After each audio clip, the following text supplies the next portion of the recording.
안녕하세요. 돈에 환장한 신우와 남편에게 질려버려서 이혼한 30대 여성입니다. 지금도 그 둘을 생각하면 우라가 치미는데, 아니 그렇게 둘이 좋아 죽을 정도면 그냥 둘이서 살지. 뭐 한다고 남편은 저한테 결혼을 하자고 한 건지도 모르겠고, 정말이지 또다시 머리가 지끈지끈 아파오네요. 저는 그래도 어떻게든 가정을 지켜보려고 했어요. 가장 아름다웠던 20대의 남편을 만나 최선을 다해 사랑을 했으니 마무리도 아름다웠으면 했던 거죠. 비록 왕자와 공주님은 아니었어도 오래오래 행복하게 살고 싶었달까요? 하지만 세상 일 뭐 하나 제 마음대로 되지 않듯 결혼 생활도 별반 다르지 않았어요. 남편과 제가 더는 같은 곳을 보고 있지 않았던 데다가 어디서 갑자기 동화로 치면 마녀나 다름없는 신우가 나타나선 말 그대로 분탕질을 해댔으니 남편하고 처음 만난 건 공무원 시험을 준비하면서였어요. 저는 원래 혼자서 공부를 하다가 도무지 집중도 안 되고 불안해서 학원을 등록했는데 남편은 그때 이미 한 번 떨어지고 2년째 준비하던 학생이었죠. 그리고 그런 저희가 서로 안면을 트고 지내게 된 건 학원 시스템이 여러 명이 같이 모여 공부하는 분위기를 장려했거든요. 솔직히 처음엔 그냥 각자 알아서 하게 내버려두지 애들도 아니고 무슨 조를 짜주나 싶었는데 공무원 시험이라는 게 멘탈 관리가 중요하더라고요. 그러니까 비슷한 상황에 놓인 사람들을 모아놓고 서로 의지할 수 있게끔 분위기를 만들어준 거였지요. 그런데 한심하게 보이겠지만 결국 젊은 청춘들이 한데 있다 보니 그 안에서도 그 와중에도 좋은 감정을 갖게 되고 그렇게 되었네요. 그해 시험에 저희는 둘 다 보기 좋게 떨어졌어요. 냉정하게 말해서 남들은 목숨 걸고 준비하는 시험인데 연애를 해댔으니 결과가 좋을 리가 없었죠. 그래서 저는 억울하기보다는 쪽팔린 마음이 컸고 처음부터 제가 공무원 시험 준비를 하던 걸 반대하시던 부모님께선 이참에 때려쳐라 그러시더라고요. 그리고 워낙 결과가 처참하다 보니 1년 더 해보겠다 소리도 못하겠대요. 그런데 운 좋게도 제가 시험 끝나고 3개월 만에 있던 대기업 공채에 합격을 했습니다. 반면에 남편은 2년이나 쏟아부었는데 이제 와서 관둘 수는 없다며 계속해서 시험 준비를 이어나갔고 그래서 결론부터 말하자면 남편은 정확히 5년 만에 저랑 사귄 지 3년 만에 공무원이 되긴 했어요. 내내 준비하던 7급이 아니라 9급이라서 솔직히 좀 아쉽긴 했지만요. 남편은 발령받고 3달 만에 저한테 프로포즈를 해왔어요. 그런데 사실 저는 이미 5년이나 사귀었으니 오히려 굳이 결혼을 서둘러야겠다는 생각이 없었거든요. 이른 나이에 연애를 시작했다 보니 비록 끝자락이긴 해도 제 나이는 여전히 20대였고 하지만 남편은 남들보다 자기가 사회생활이 늦은 만큼 다른 건 더는 늦고 싶지 않다며 하루라도 빨리 가정을 꾸리고 싶다더군요. 그래서 서둘러 결혼을 추진하게 되었어요. 그런데 황당하게도 남편 쪽, 정확히 말하자면 신우가 저희의 결정에 반대표를 던졌습니다. 이제서야 비로소 남편 출세길이 열렸는데 뭐가 아쉬워서 저랑 결혼을 하냐 막말로 널린 게 여자다. 이제 너 좋다고 달라들 여자가 줄을 설 텐데 너무 성급한 거 아니냐 해가면서 말이죠. 기도 안 차더라고요. 무시하자는 건 아니지만 막말로 무슨 사짜 직업도 아닌데 출세길이 어쩌고 하는 것도 웃기고 직업적으로만 보면 남편이 저보다 좀 안정적이었을 뿐 급여는 제 절반 수준밖에 되지 않았는데 얼마나 손해를 보는 것처럼 말하는 것도 웃겼고요. 그리고 지금 생각해보면 이런 신우의 헛소리를 전달한 남편도 문제였는데 그때는 그렇게 생각을 못하고 저에게 뭐 하나 숨기지 않는다는 사실이 바람직하다고 느꼈는데 정말 눈에 뭐가 씌었던 건가 싶기도 해요. 아무튼 결국 참다 못한 제가 남편더러 신우 좀 어떻게 해보라고 신우의 저 헛소리를 해결하지 못하면 결혼은 못한다 했습니다. 그랬더니 며칠 뒤 다름 아닌 시부모님께서 저에게 연락을 하셔선 따로 만나자시대요.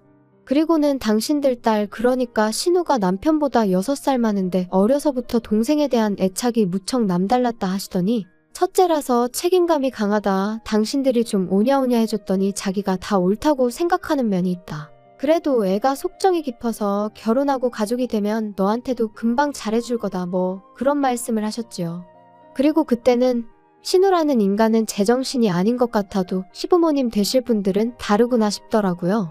게다가 남편도 앞으로 신우랑 제 사이에 크던 작던 무슨 일이 있으면 무조건 제 편을 들겠다며 자기가 다 미안하다 하니 그래서 참고 결혼했어요. 까놓고 제가 신우랑 살부비며 살 것도 아닌데 그까짓 거 무시해버리자면서 말이에요. 그런데 막상 식을 올리고 한 몇 달 동안 제가 몸소 신우와 시부모님을 겪어보니 한마디로 집안의 대소사가 전부 다 신우 손에서 결정이 되고 있었어요.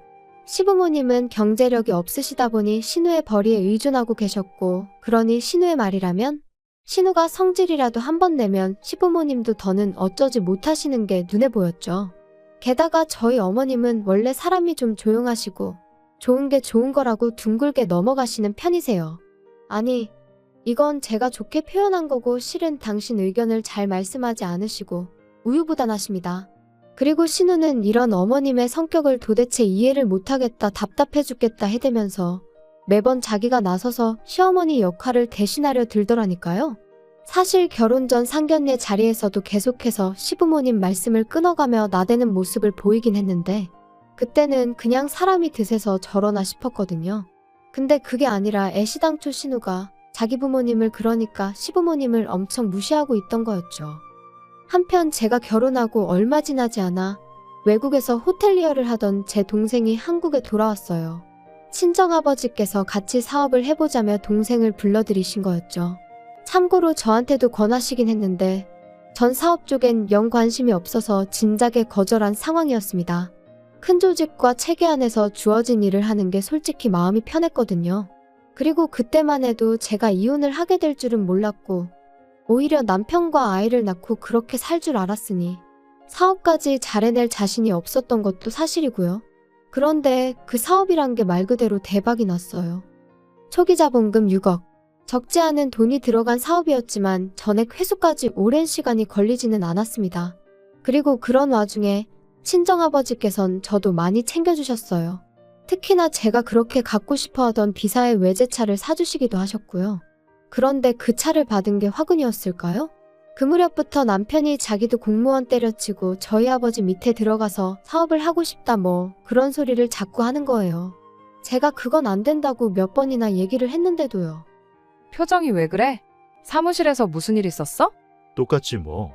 맨날 싫은 소리나 듣고 내가 그 쥐꼬리만한 돈 벌자고 이렇게 수모를 겪으며 살아야 하는 건가 싶어.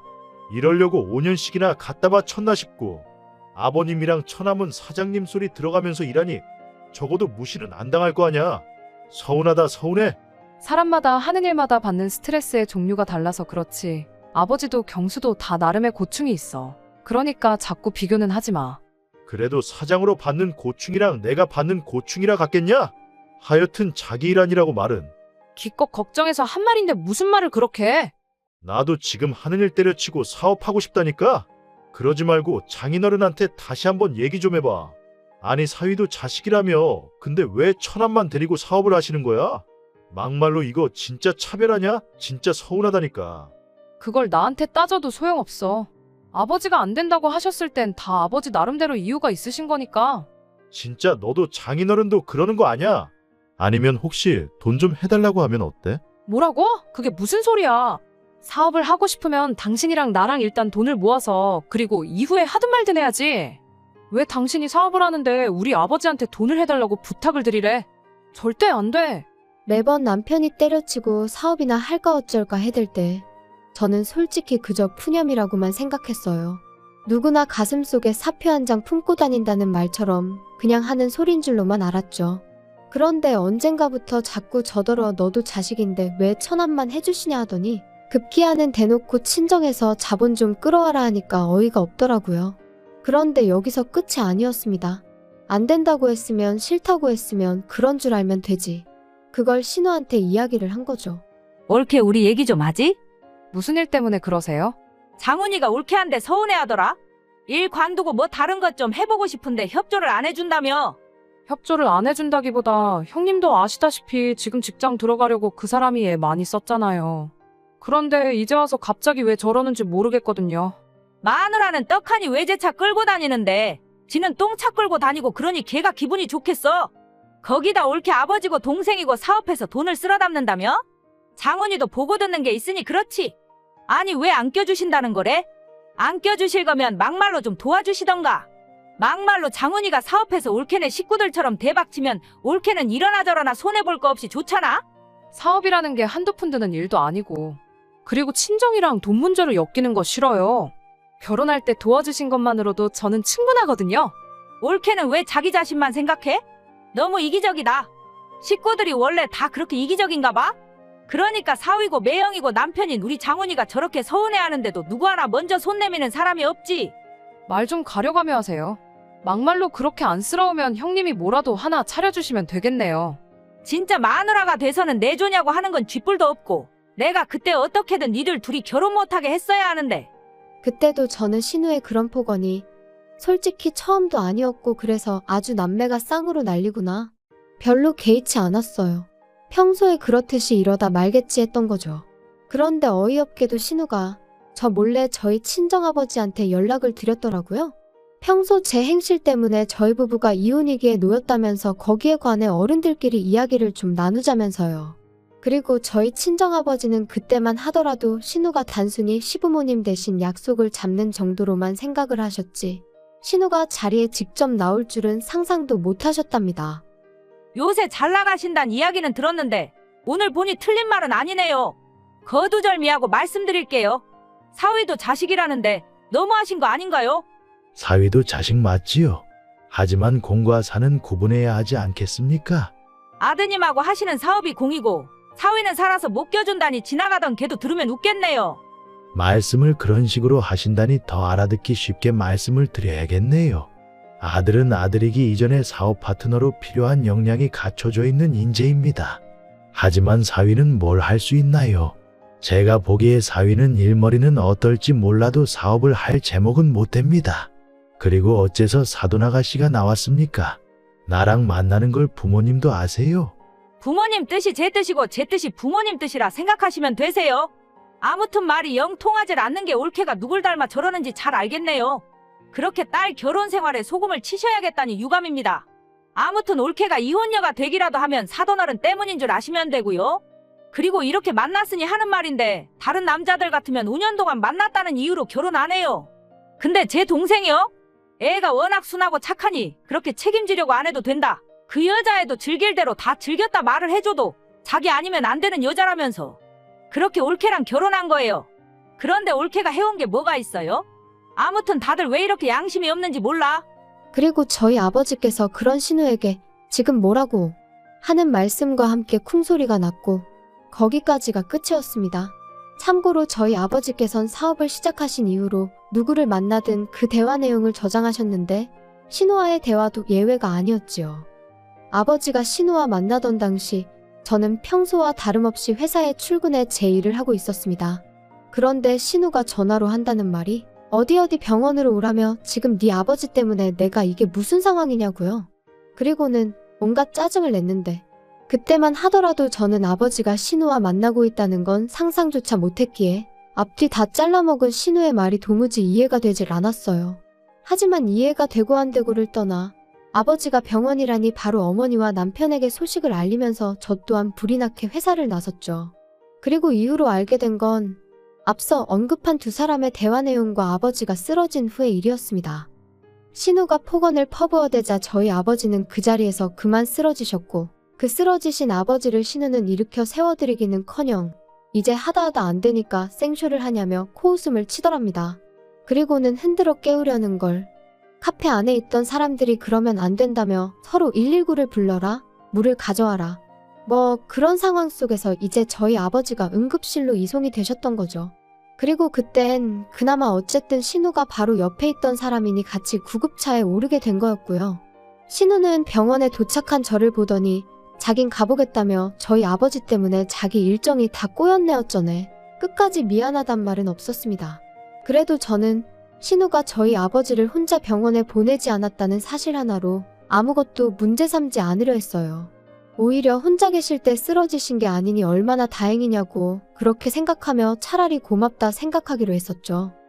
한편 아버지는 다행히 경미한 뇌졸중이란 판정을 받으시고 집으로 퇴원을 하셨습니다. 병원에서는 당장은 입원까지는 필요치 않고 약만 잘 드시면 금방 좋아지실 거라 하대요. 그리고 1,400만 원이란 제법 큰 액수의 보험금도 받았네요. 그런데 문제는 남편이 이 사실을 알게 되었어요. 보험금을 청구하는 과정에서 아버지 대신 제가 일을 좀 보느라고 몇 가지 서류를 제가 가지고 있었는데 하필이면 그 서류를 남편이 보게 된 거죠. 장인어른 별로 편찮으시지도 않았는데 보험금을 탔어? 땡 잡으셨네. 무슨 말을 그렇게 해. 별로 편찮지도 않으셨다니. 그래도 119까지 타고 병원에 가셔야 했다고. 정말 자기 말할 때 생각 좀 하고 말해. 넌 뭘 또 그렇게 예민을 떠냐? 야, 그건 그렇고 우리 누나한테도 성의 표시는 해야 하는 거 아냐? 성의 표시? 무슨 성의 표시? 병원에 같이 가준 일에 대해서라면 계좌로 20만 원 보내드렸어. 20만 원? 장난하냐? 장인어른 목숨을 구해준 생명의 은인한테? 너는 근데 생명의 은인한테 꼴랑 20만 원을 보내냐? 야, 대단하다 대단해. 생명의 은인이라니 솔직히 너무 오버하는 거 아니야? 막말로 형님 때문에 우리 아버지가 쓰러지신 건 아니고? 그리고 말이 나왔으니 말이지만 형님도 제발 적당히 나서시라 그래. 형님이랑 우리 아버지랑 같이 마주 앉아서 자식의 길을 나눌 그게 되니? 막말로 어머님 아버님이 돌아가신 것도 아니고 멀쩡히 살아계신데. 우리 부모님이 괜찮다는데 네가 뭔 상관이야? 상관 있지. 형님이 우리 아버지한테 맘먹으려 들잖아. 진짜 한번 해보자는 거야? 야, 됐다 됐어. 내가 너랑 무슨 이야기를 하겠냐? 하지만 이후로도 남편의 억지는 계속되었고 저는 도무지 그런 남편을 감당할 수가 없었습니다. 그리고 급기야 남편이 저와 상의도 없이 사표를 냈다는 걸 알게 되었을 땐 정말 망치로 머리를 한 대 아니 10대쯤 맞은 느낌이었죠. 이후로 남편은 내가 이제 백수까지 되었는데 너 나를 그냥 두고만 볼 거냐? 네 아버지한테 뭐라고 말이라도 좀 해보라는 식으로 말 그대로 똥배짱을 부려대기 시작했고요. 하지만 당연히 저는 친정아버지께 그 어떤 말씀도 드리지 않았어요. 아니 오히려 친정아버지가 정 안 되면 회사에 나오라고 해야지 어쩌겠냐 하시는데 그런 말은 절대 꺼내지도 마시라고 제가 말렸네요. 너무 괘씸했거든요. 아니 막말로 사업이 그렇게 하고 싶으면 하다못해 사업계획서라도 작성을 해서 자기 생각을 좀 납득시키려고 한다거나 그런 노력이라도 해야 하는 거 아닌가요? 하지만 남편은 그저 자기가 제 남편이니 저희 부모님이 당연히 자기를 도와주셔야 한다는 아주 뻔뻔한 태도를 고수했어요. 그뿐만이 아닙니다. 신우는 이후로도 말끝마다 누구 덕분에 죽다 살아났는데 고마운 줄도 모른다며 자기가 저희 친정아버지를 열받게 한 이야기는 쏙 빼놓고 친척분들에게 전하 저희 부모님을 완전히 안면몰수 파렴치 안으로 몰고 갔으니 아무리 참으려고 해도 참을 수가 없었어요. 그래서 마지막으로 정말 마지막이란 마음으로 남편에게 형님 정말 너무하신다. 좀 전에는 얼굴도 가물가물한 고모님한테 전화가 걸려왔는데 뭘 하시는 줄 알아? 나더러 그렇게 살지 말래. 형님이 도대체 뭐라고 하셨길래 세상에 결혼식 때 딱 한 번 뵌 고모님이 그런 말씀을 하셔? 당신이 형님한테 제발 좀 그만하라고 말 좀 해. 내가 왜 누나가 누나 입으로 자기가 하고 싶은 말을 한다는데 내가 그걸 어떻게 막냐? 언론의 자유라고 들어본 적 없냐? 그게 지금 말이 된다고 생각하는 거야? 진짜 형님도 당신도 말도 안 되는 억지 좀 제발 그만 써. 남매 아니랄까봐. 그러니까 나는 남매라서 우리 누나 동생이라서 누나한테 이래라 저래라 하기 싫으니까 욕먹기 싫으면 지금이라도 누나한테 죄송합니다 하고 줄 건 주고 네가 잘하면 되겠네. 정말 그렇게 나온다 이거지? 그러니까 당신은 나랑 형님 사이에서 형님 편이다 이거네? 아무렴 당연하지. 우리 누나는 이러나 저러나 나를 위해선 뭐든지 할 사람이지만 너야말로 나랑 장인어른 사이에서 장인어른 입장만 생각하잖아. 그래 그럼 우리 결론 났네. 당신은 형님이 중요하고 나는 당신 말대로 우리 아버지가 중요하니 못하러 같이 살아? 막대 먹고 날강도 같은 당신 누나도 당신도 지긋지긋했는데 이제 다 끝이야. 그런데 어이없게도 막상 제가 남편과 이혼하기로 하니 신우가 그때부터 그전과는 전혀 다른 태도를 취하기 시작했습니다. 그래도 부부의 인연이라는 게 보통 인연이 아닌 건데 이혼이라니 말도 안 된다면서 저더러 위기를 극복하려고 노력을 해봐야지 그렇게 포기하면 쓰냐 돼요? 그래서 제가 이게 다 형님 덕분 아니냐 이렇게 되길 바라신 거 아니냐니까. 자기는 그저 윗사람으로 몇 마디 한 것뿐이지 누구보다 저희의 행복을 바란다나 어쩐다나. 그리고 신우가 그렇게 태도를 달리한 데는 다 이유가 있었습니다. 남편이 신우더러 저랑 갈라서는 대로 신우네 집에 들어가 살아야겠다고 했던 거죠. 신우는 자기가 벌려놓은 상황이 있으니 대놓고 안 된다고도 못하고 그러니까 왜 괜히 동생 부부 사이에 끼어들어 이 사단을 만든 건지. 하지만 저로서는 신우 덕분에 남편의 민낯과 그 음흉한 속내까지 전부 다 알아차리게 되었으니 오히려 고마웠습니다. 그래서 마지막으로 만났던 날엔 집에 가는 길에 커피나 한 잔 사 먹으라고 10,000원 쥐어줬네요. 울그락불그락하는 신우의 표정을 여러분들도 보셨어야 하는데. 아무튼 결국 저랑 남편은 이혼했고 남편은 신우와 같이 살기 시작한 모양이에요. 그렇게 물보다 진한 피로 맺어진 지 누나랑 같이 살게 되었으니 얼마나 좋을까요? 오손도손 잘 지냈으면 좋겠어요. 괜히 저 말고 또 다른 불쌍한 여자 팔자 꼬아놓지 말고 어떻게 마무리를 해야 하나 싶은데 혹시 주변에 자기 건 자기 거, 남의 것도 자기 것이라고 착각하는 사람들이 있다면 참지 말고 꼭 확실히 선을 그으시라고 말씀드리고 싶어요. 확실히 말해도 못 알아들은 척 고집 부리는 인간들이 많은 게 함정이긴 한데 괜히 애매한 모습을 보였다간 휘둘리기 쉽상이겠다는 걸 제가 이번에 뼈저리게 배웠거든요. 여러분은 저와 같은 실수는 하지 않으셨으면 좋겠습니다. 그나저나 요새 날씨가 따뜻했다 눈왔다. 도무지 종잡을 수가 없네요. 이럴수록 감기 조심하셔야 하는 거 아시죠? 건강 유의하시고 항상 즐거운 일만 있으시길 바라겠습니다. 감사합니다.